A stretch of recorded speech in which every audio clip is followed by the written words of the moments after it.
Hey everyone, it's Lee from Chadley Show.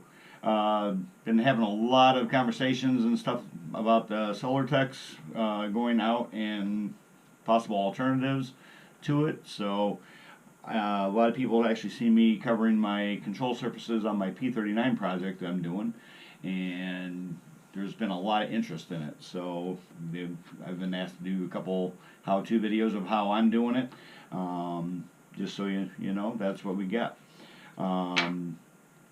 Basically, here's my rudder on the P39. I got that covered up and nice and tight there. I still have a few more things to do on that yet. I'll get into that a little bit later though. Basically, the things that you're going to need for doing that, obviously, is you're going to need some polycrylic. This is a quart that I just bought at Menards, and that ran me $15.97. So pretty cheap, and that will last a while too. Next thing is the polyester dust lining material, and there's different sources for it and whatnot. You can look at many places. I will put a link on the Chadley page as far as what I actually used. If you're wanting to be frugal too, I mean, this is good stuff for it. I think this is it's less than $2 a square yard, so you get a lot of value for it. So, and also you're going to need your X-Acto knife and number 11 blades. Dealing with the fabric, you will go through some more blades than you normally would and whatnot. So you always want to have a nice sharp blade. I'm using, to apply it, foam brushes, cheap throwaways. I think they're like 47 cents a piece. So they're, you can clean them up and use them a couple times, but I mean, for the most part, you can just pitch them after you're done. So the other thing I also use is some inexpensive acid brushes. You can get them on Amazon for like $20 for a gross of them. So it's pretty economical. So I mean, there's other ways to do it. You can use dope and go through all that. The nice thing about this system, I'm actually covering my control surfaces in my house at, let's say 4 o'clock in the morning. I'm not waking anybody up with smells, not having to worry about, something going wrong with it, or having the significant other come in and really chew you out. So it's very nice on that part. So with that, I'll zoom in here and we'll take a look. I have made up a test frame, just a demonstration frame, if you will, so that you can kind of see what we're going to do and how I've been doing it. So you got a cutout in there, rounded corner, square cornered, or 45 mitered corner, and a couple square corners too. Simulated some a rib in there, so with cap strip. So we'll go from there. We'll see you in a little bit. All right, so here we go. Basically got a frame that's basically ready to go. It's been all sanded down and everything. I'm not going to try to cover the basis of actual covering. You should be at that point by now that you know kind of how to cover. So we'll just go into the steps of what we do here. So first thing I did, I cut me a scrap piece of the fabric here. Seeing that I got a notch in here that I'm going to need to cover, so I will go through and get that all set up with the fabric inside of there, and then that way when we make our trims, we'll trim into that. So let me open up my can here and we'll get it going here. Now if I can find there it is, screwdriver. Alright, so I've tried to find a good spot for that for you so it's not in the way. I guess the shadow's pretty bad over there. So anyway, so what I'm going to do, basically going to see what size I need. I need something like about there, so I'm just going to cut a quick piece, throw that off to the side. We'll lay this down in here. And I have not put anything on the balsa yet at all. it's just bare wood, just like you would have gotten it finished. So, and actually that piece may be a little bit short, so we'll cut a longer piece just to make sure we're definitely covered in there. So, and I'm just going to take an acid brush and dip it in there and literally just lay it down in there. And if you ever fiberglassed, where you put the resin through, is basically the exact same principle. I'm going to get that squared back up there. You want, as you apply this, you'll actually start seeing the wood grain come through as the cloth is getting saturated and making connection, a bond to the wood itself. So just basically go in there, and when you're doing it, you're going to want to kind of over paint this just a little bit so that the fabric actually has some of the glue past just the wood. So just go through there, make sure it's all tucked down in the corners, and get my paintbrush in there, or acid brush, and knock off most of the excess. And then that's going to be it for until that dries, which will probably be about 10 minutes, if that. Now the other thing you can do too, you can actually force dry this stuff, which takes away a little bit of the strength to it. So if you can let it just air dry, the better off you are. You want it wet, but you don't want it puddling up. So just go through and knock that down and let her go. And basically that's all that we got right there. So as soon as this dries out, I will come back and we'll show you what we got. Hey guys, I'm gonna be going through and doing some rib stitching and pinking tapes and whatnot to my control surfaces on the P39. So I thought I'd show you what I am doing on this one to give it that scale touch to it. So, and this is using the polyester dress lining material. So I will show you what we got. The first thing I did, I went through and I got me some strips of my I want to say pre-primed polyester dress lining material with the polycrylic on it. And basically what I'm going to do, this would be the rib stiffening tape where the stitches would actually go through on the full scale. So all I'm going to do is I'm just going to lay it down right there, and I'm going to take an acid brush with some polycrylic on it, and just, I guess that brush is already hardened up, so I'll grab another one that's a little bit softer here, and I'm just going to lay it a little bit down on the very edge here.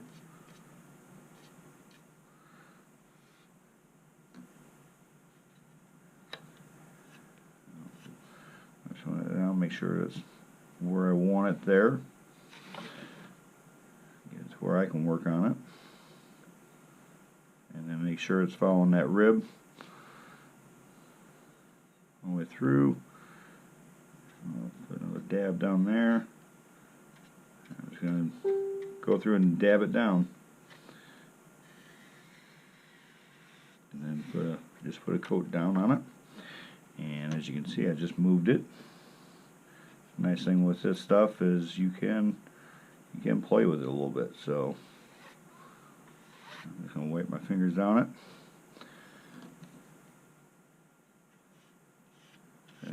Finish that piece out. There we go. Make sure it's in position.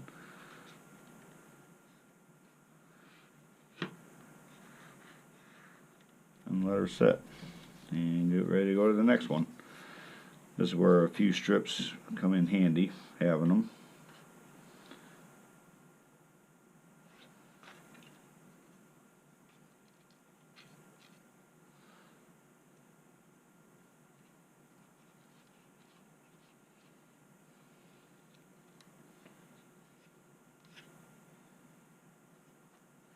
Nice thing with this stuff, it will dry up fairly quick, but still allow you to work with it.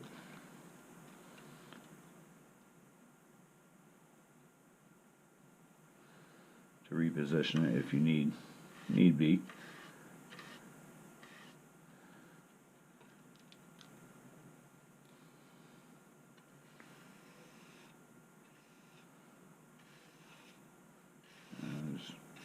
Just getting her coated down there.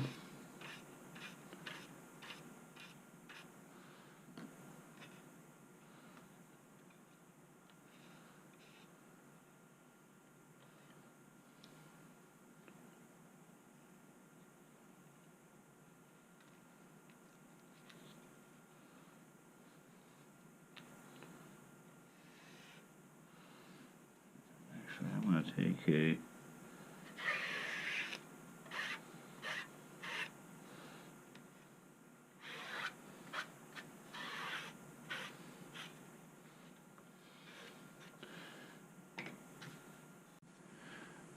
okay, here we are. It all dried up. It's holding on there good and everything. So what we're going to do now, we're just going to go through and trim it up. So I'm just going to take my knife and give it a little bit of overhang. Not much. And technically you don't even have to give it an overhang on this section here. And this is where a good, nice, sharp knife comes in handy. You may not be able to see it very all that good. There we go. Cut that piece off of there. I'm just going to start down in the corner here. And work my way up. And same thing here.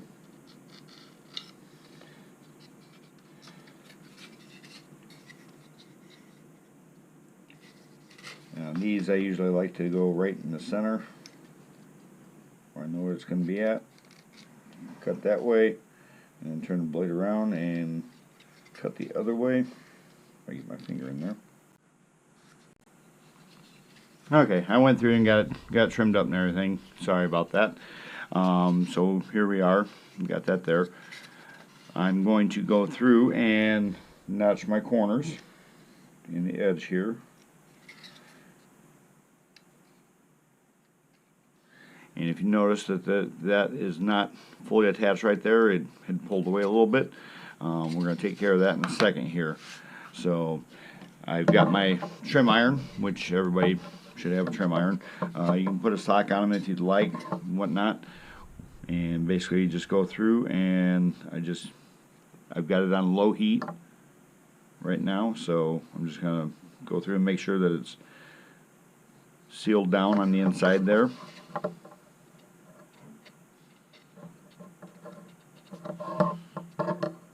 And at the very bottom and in the corner.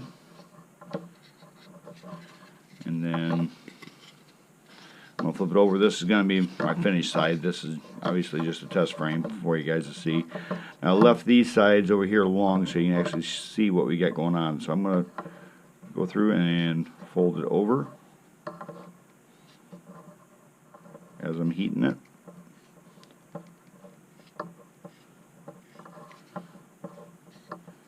Pretty much just like you would with, you know, any kind of covering material like Monocoat or Solartex or whatever.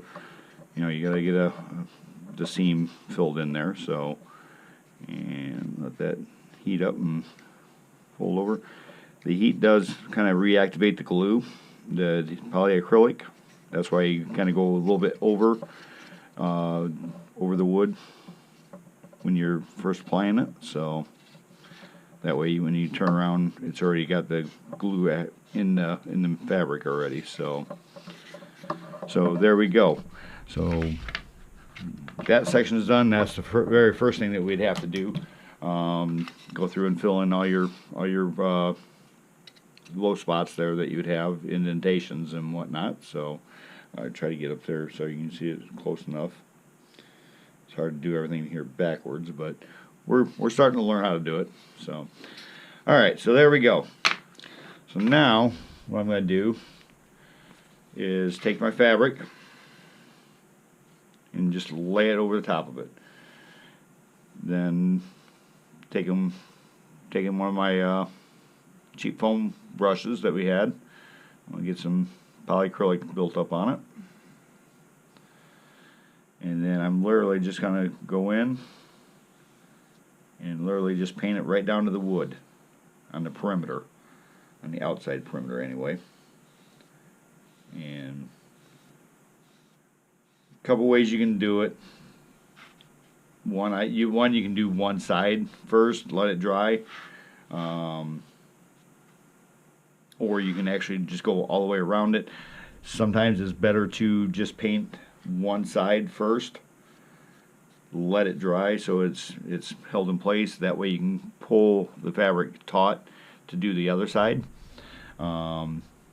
This stuff does shrink up pretty good, so I'm just going to go ahead and continue painting it all the way down. And I don't know how well it's showing up in the camera, but you can see the fabric that doesn't have any on here. You can actually start seeing the grain start showing through the fabric when you're doing painting it down, and that's basically what you want. You want to be able to, that's showing you that the polycrylic is made all the way through the material and into the wood. And I'm just going to keep on going.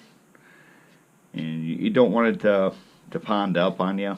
You want it laying flat down as much as you can. Get some more there.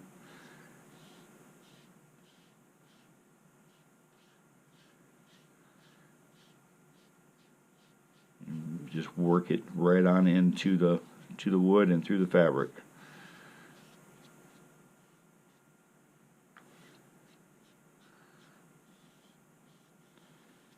Now I've gone through and did the entire perimeter of it. I did not do any of my internal pieces. The reason why I did not do that is I want to be able to shrink the interior of the fabric. Then I'll go back through and paint the wood, paint it down to the wood there. So if you're in a real big rush, you can take a heat gun and slowly heat it up and to dry it out. But the longer I mean, it takes about 10-15 minutes for this stuff to dry out. Nice thing with this, if you, let's say, like when I did my P39, I did my elevators and rudder all together. So I would literally take this one, set it off to the side, grab the next piece, do that one, do the third one. By the time I got done with the third one, I could go back to the second or first one and tighten it up and repeat the process all over again. So I will pause the video here and we will go through. Once it dries out, we'll go ahead and shrink it up and paint the inside. All right. After letting this all dry down and everything, it's firmly stuck to the wood and everything. So what we're going to do now is we're going to go back through and we're going to take a heat gun, and you can see how it's kind of loose in there and whatnot. So we'll get the heat gun and go on that, and we'll shrink her out.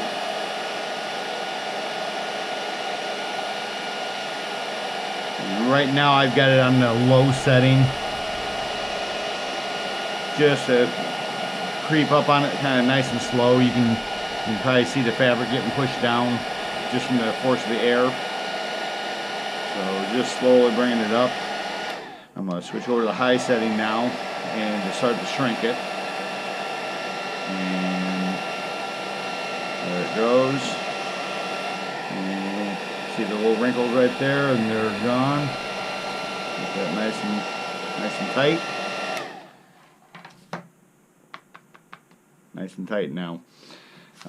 After doing that, let it cool down for a second here. I'll open up my polyacrylic again, and once that's fairly cooled down, now I'll just go through and get some polyacrylic on my brush here. And since we've already done the framework, I'm going to go back through here and I'm going to attach it. Let's say this was a rib cap strip on here. I'm just going to attach that to it. And like I say, just light coats. On the wood, you want to make sure it saturates all the way through, but you don't want to leave any globs on the fabric itself. So once that's going, I don't know if you can, how well you can see, if you can see the shininess of it. So once that dries out, we'll continue on. So okay, and we're back, and this is dry. Now what I like to do once I get to this point, I'm going to take the heat gun and go through and just shrink it up one more time, just to make sure it's all nice and tight.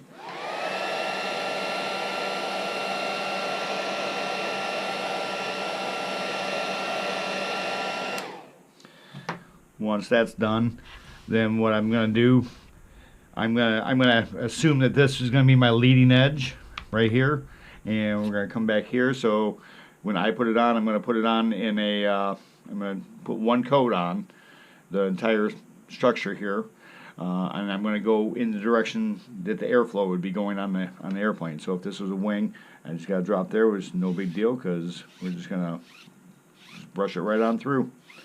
So now we're just brush it out so it's a real nice smooth appearance. No big globs anywhere. And like I say, go ahead and let it go over the edge, hang over the edge with the adhesive, the polycrylic. That'll come into play here in a little bit. It doesn't hurt a thing to have it out there.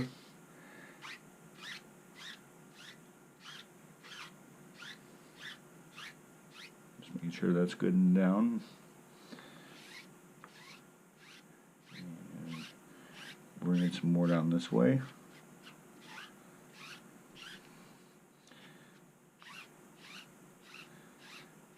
And you can actually see it change colors as the opacity of it as you're brushing it in, so you'll be able to see if you missed a spot or whatnot.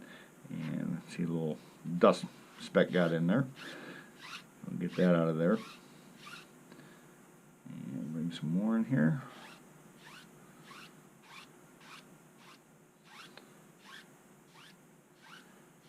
Just let it fly right on past. And just for giggles, I'm going to go trailing edge, give it a little bit more there, and on leading edge, and then I'm just going to come through one time after that, all that, going down the entire section. And then we're just going to leave it and let it dry, and then we'll come back and we'll show you what else we do with it. Alright, now we got it. That first coat of polycrylic across the whole surface is done. So it's, you can play drum on it now. Alright, so we got all that done. I'm going to go through and trim it down now. And I'm just going to get close here, the edge. And just bring it right on down.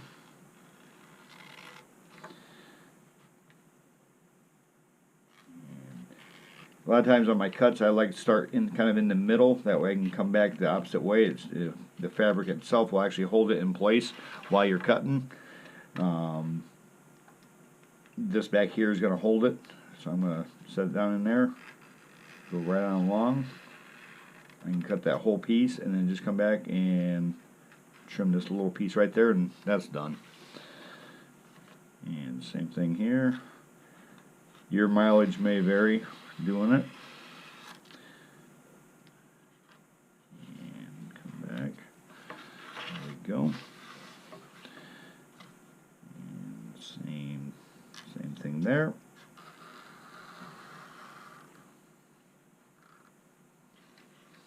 Now this is where that curved section is at. I'm just going to bring it right on around all the way through. Go into our cutout section, and I'm going to just cut that straight across. So there we have it. Get rid of the excess fabric, and I'm going to trim this out to what I want my overlap to be. And get rid of that, and then go in my corners. So that's there. And I've got my trim iron. If you notice, I have my trim iron and my regular iron. They're old, they're beat up. I've used the heck out of them. A lot of people will put socks on them and stuff like that. These are my old ones, so I don't really worry about them too much. The socks will end up getting a lot of the glue on them.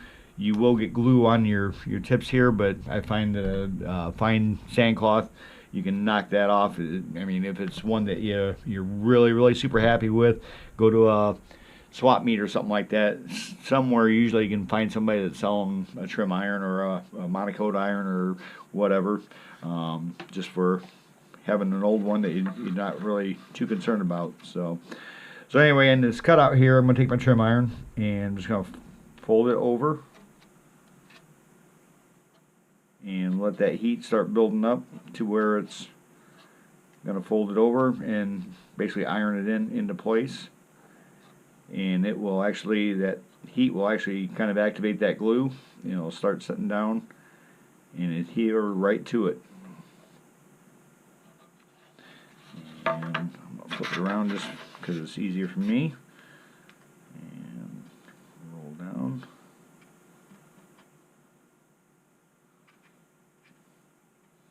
Same thing. Let that heat build into it and iron that fabric over. And the same thing here.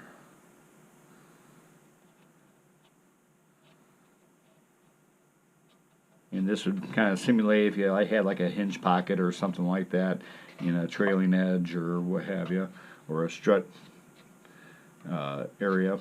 So, or it could even just be a regular opening in there. So, iron's in there really nice.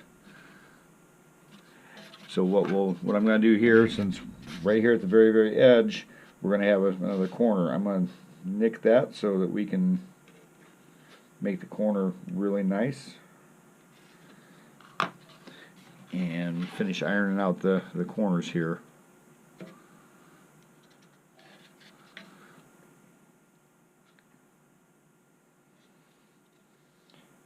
just going to roll that back in and roll this one back here, and there we go. I use a trim iron because just to get down into that small area. And then same thing is going to happen here with the bigger iron, since I'm going to be around the perimeter. I usually go from the top and roll it down, hold it in place for a couple seconds. Same thing.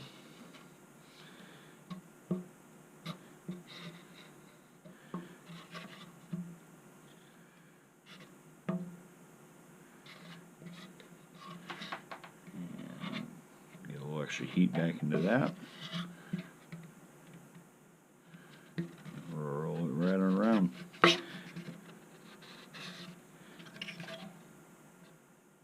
There are several alternatives to doing with this setup. Anyway, with the polyester dress lining, it is fairly cheap. It's durable. Like I say, the nice thing about this is you can do it in your house. And not cause any real issues, other than making noise and what have you. So, but the smell is not going to be an issue for you. So if you're down, in your basement or workshop in the garage, you don't have to worry about trying to go outside to do this on a real super nice day. You can do it when it's 30 below zero out in your living room if you really wanted to. So just throw something down so you're not, if you spill some of the polycrylic, you're not having an issue that way. But other than that, we're in good shape. Now, what I will end up doing, what I do on my control surfaces and stuff like that, I've got one coat on here right now. I will continue. I'll put a total of about 5 to 6 coats. It just depends on what I'm doing, but generally 5 to 6 coats, and that's about all you really need. So, like I say, just keep it like that, and we're dry here. So actually, after ironing that down, we can go right back in and actually start. Oh, I'm going the wrong way there. We're considering this leading edge. It spun around on there, so I'm just going to throw another coat right on there. Make sure it gets all in there.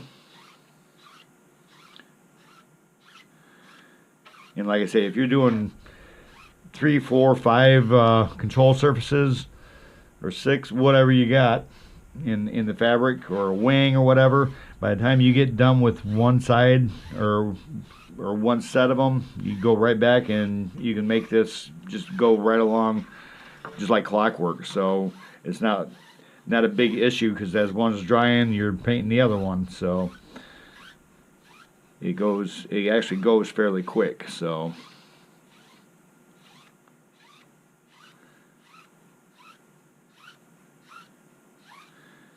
and what you can also do too, you don't have to, but it will make it look a little bit nicer.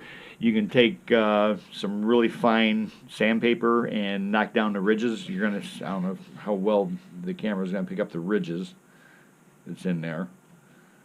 There you go. I think you can see them there, just from the brush.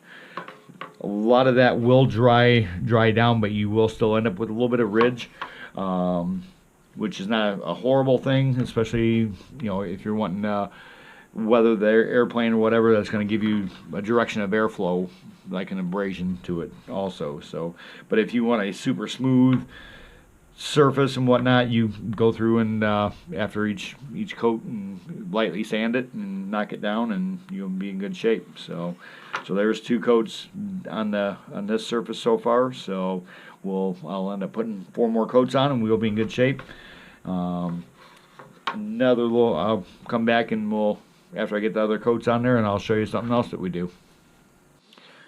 Alright, so we got several coats of the polycrylic on here now, and it's looking good, sounding good and everything. So we could just leave it at that and let her dry 100%. I'd let it dry for a day or so before you go through and paint it and whatnot. Now, or you can keep on going with that system that we got, or is here. I found a way that we can actually take the same material, the polyester dress lining material, and actually make pinking tapes. I don't know how well you can see them. I ended up with several different sizes and whatnot, just playing around so I could see the scale that I wanted. I'll try to show them up here on there. So, but these would be the pinking tapes going over the top of the rib lacing and whatnot. So we got a few different sizes here, and I'm just gonna I'll pick this one right here in the middle. We're gonna lay it right on top of the cap strip here, like we went through. Now you could take string, glue, or whatever, and actually make raised lacing, which I'm gonna do right this second. So I will, before I do this other. Alright, so we got all of our coats of polycrylic on here. It's nice and tight, like a snare drum. We could just leave this go and go through and paint it and call it good and done. Or you can keep on going with it depending on how much scale you're adding to your airplane and whatnot. Me and my P39, I'm going to be doing the rib stitching and the pinking tapes and stuff like that. So I'll show you kind of what I'm going to be doing on that, as far as how I'm doing that. So I got me the right size thread that I'm going to need to simulate the rib lacing, and all I'm going to do, obviously this is just a small test sample piece, but this would go all the way across all my ribs. I'm just going to run it out a piece and repeat this as many times as I need for as many stitches as I'm going to need for the unit.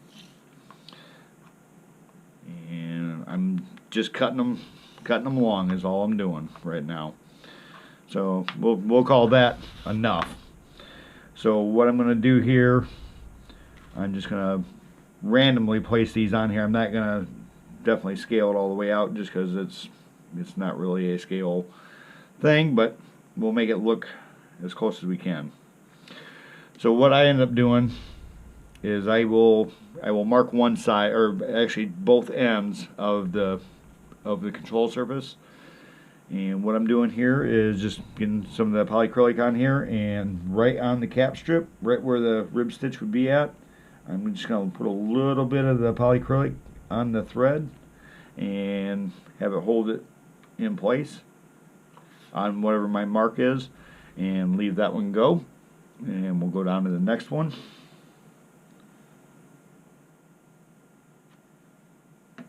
And make that lay there. And the same thing on the next one.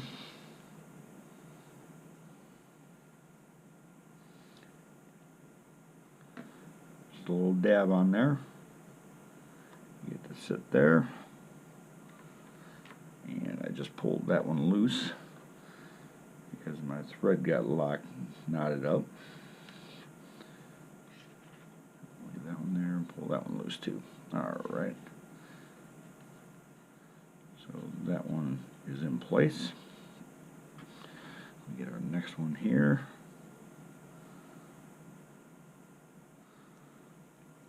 And like I say, I'm not worried about it flying past or anything like that.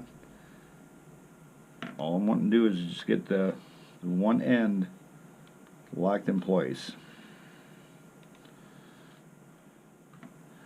I'll add one more. If I can get the lay down here. Alright. Just putting a little dab on there.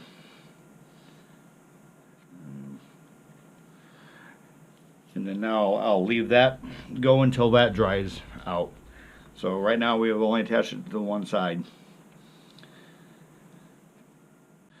Alright, now that we got that one side is attached over here, now all I'm going to do is on this side I should have some marks where they would be straight across. So all I'm going to do, I'm actually going to turn this here so it'll be a little bit easier for me to work on.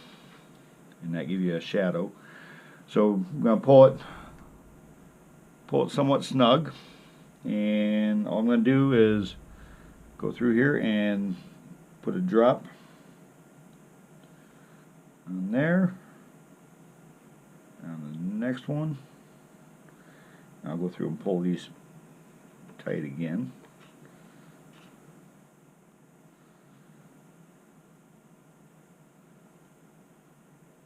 As it dries, so just to make sure we're in good shape.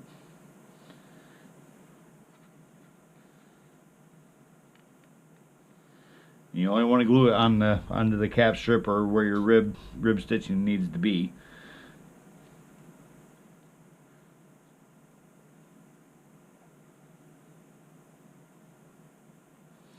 And if it's not perfectly tight, you don't have to worry about it. It doesn't have to be totally tight.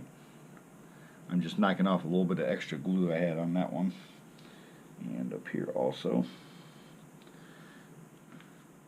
And once you're satisfied, you just walk away, make sure it's not going to get knocked around or anything, and come back when it's dry.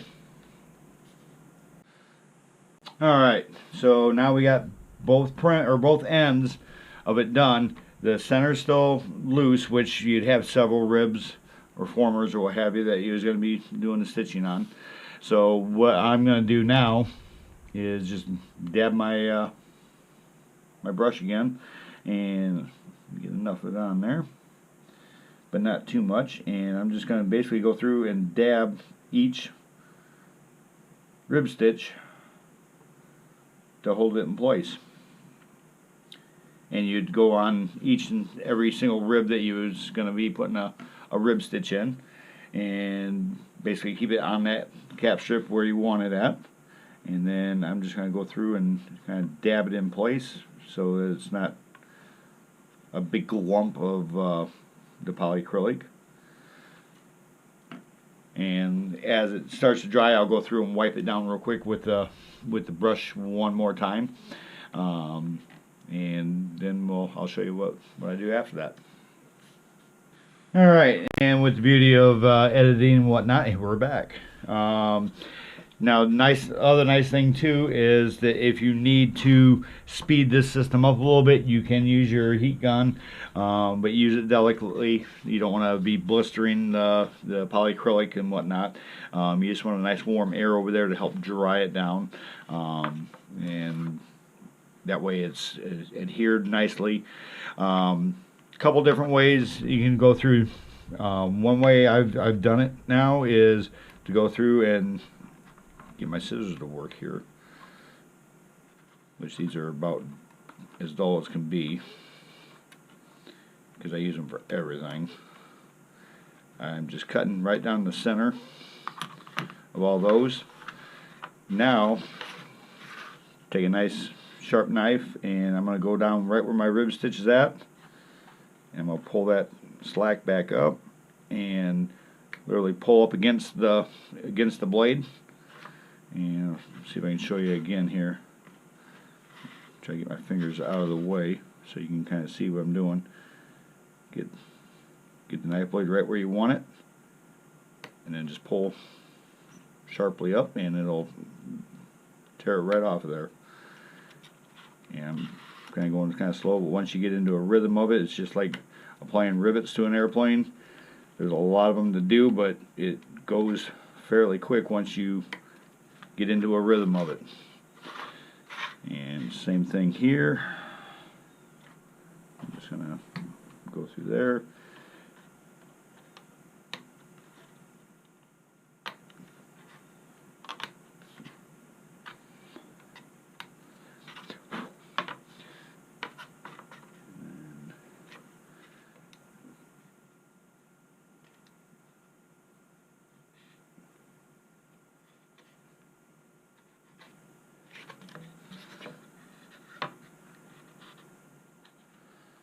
Knock these off. And that's the nice thing about leaving them long, is that you can actually go through and grab a hold of them and make them nice trim on it. Or instead of using the scissors, you should be able to go right through the center without going into your fabric. That's one reason why I kind of like the scissors versus doing it this way, but to each his own. And we're going to do the exact same thing. Pull up, pull up, pull up, boom, and go right around and do the exact same thing. Sometimes you can get two of them at one shot.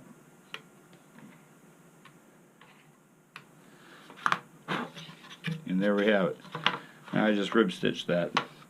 So I'm going to clean off the bench there a little bit. And I've played around where you can actually use the same polyester dress lining material, and we can make pinking tape also. I've done several different ones, different sizes and what have you. So, I mean, you can scale it to your airplane, whether you need a quarter scale, fifth scale, third scale, sixth scale. It starts getting way too small for it.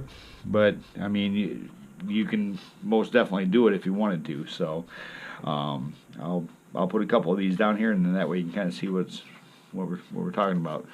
Now, the way I've done this, I'm not going to show everybody how I actually did this yet. Because there's a potential of somebody manufacturing this stuff for it as far as the pinking goes, so that way you can actually use it with this system. So that'll be entirely up to you. If he decides not to go with it, then I will definitely share all that information as far as getting this or how to possibly get it at a future date here. So anyway, I'm going to lay my tape down here, and I'm going to go through. And like I said, this is already impregnated with the polycrylic, but I'm just going to go through and just put some more right on top of it. And I'm going to lock it in.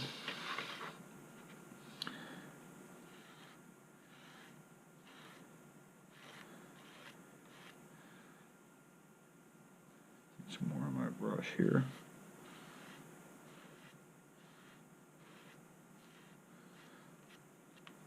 And you get the lay right on in there. And don't worry if you get too much on there right off the get-go. Just knock some of the off your brush and go back through and just knock her on down. So now I've just pinked that rib. We could go around and do another one.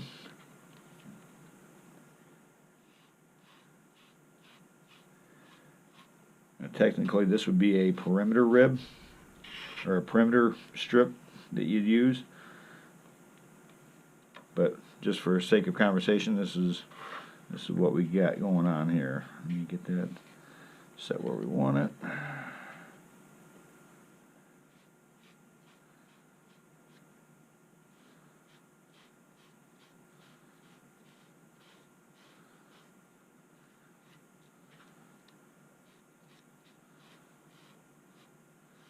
Just brush it down so it's nice and smooth.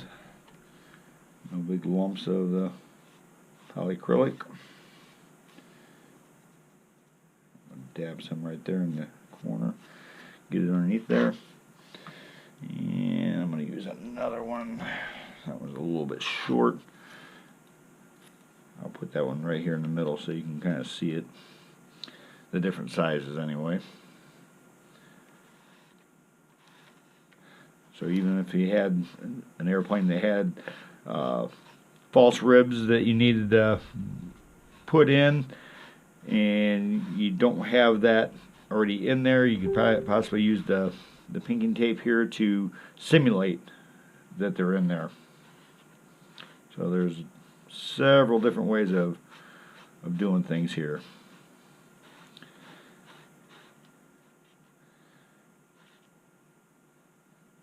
Get some more here.